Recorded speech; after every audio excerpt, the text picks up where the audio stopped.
Alright, we should be recording.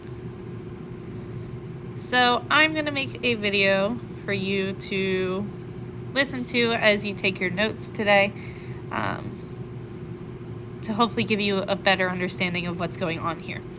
So Tuesday we talked about transcription, which is taking DNA and turning it into RNA, specifically mRNA or messenger RNA.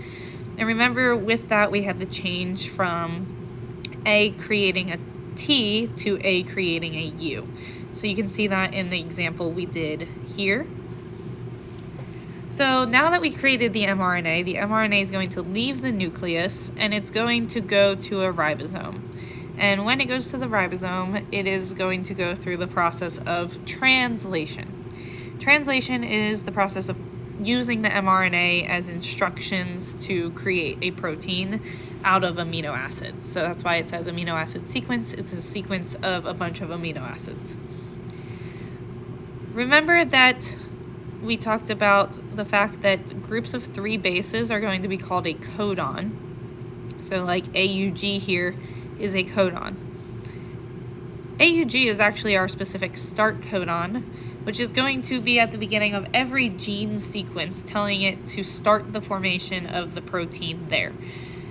We then, on the opposite end, have stop codons, which end sequences to tell the ribosome to stop making the protein and release the protein so that it can be used.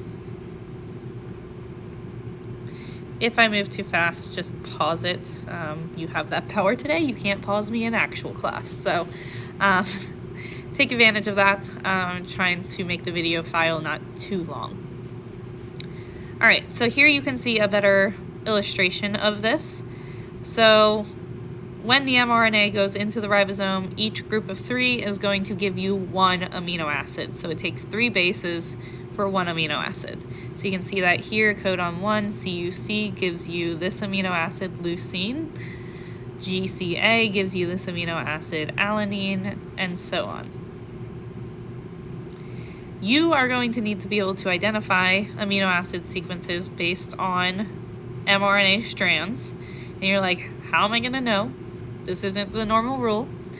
But luckily, some classes I was able to introduce it on Wednesday, some I was not. So this table might look familiar to you, it might not. Okay, but we have a codon chart. I attached another video describing the codon circle, and I actually put the circle on Schoology as well. So if you prefer to use that method, that is there for you, but the one on your packet gives you this. And for the codon chart, it's going to allow you to take your codons, your groups of 3 bases, and figure out what those 3 bases give you in terms of amino acids. So there are 20 different amino acids total. You don't have to count them. There are 64 codon combinations. Therefore, sometimes codons give you, even if they're different, the same amino acid. So you can see that, like, there's a bunch of these right here, there's a bunch of these, and so on. So how you actually use the chart, this is the important part. So you take your 3 letters, the example here is AUG, and you go A is the first letter. So on the side it tells you, on the left-hand side it tells you this is the first position. A. That means it is in somewhere in this row of 4, the tan colored ones. The second letter, second position, is a U. So U is going to put you in these 4. Where do they overlap? We now know it's going to be in this box. The last letter, since we know it's in this box here, you can look at U, C, A, G. The letter, our third letter, third position, is a G. So that means it's the bottom one, which gives you the answer, methionine. We usually abbreviate with the first 3 letters, so you could just write MET, M-E-T. So this one here above that would be like iso. This one would be leucine, L-E-U, like you saw, and so on, okay? So sometimes you're only given the abbreviation, sometimes you're given the full word, but that is what you are doing there. Okay, I'm going to do this one as an example. You're going to complete questions 1 through 5 and then the other questions as well to see how you're doing. So I want you to try them on your own afterwards.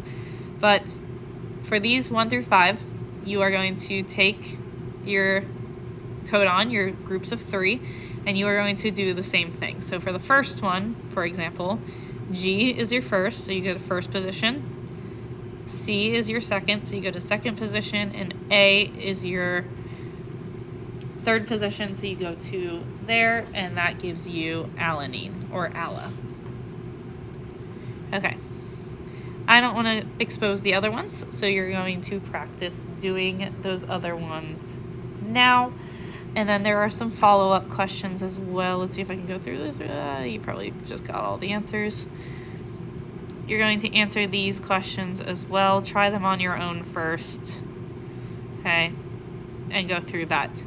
When you are done those, you can obviously probably just check them because I just scrolled through them really fast.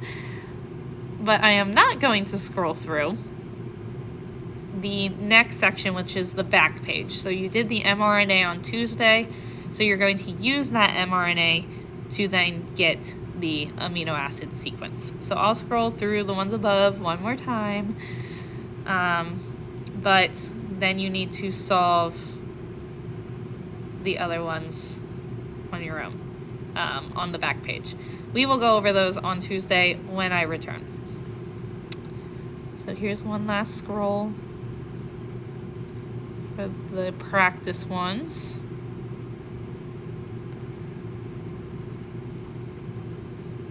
And I'm going to try to link the PowerPoint without the answers for you guys as well. All right, I will see you all on Tuesday.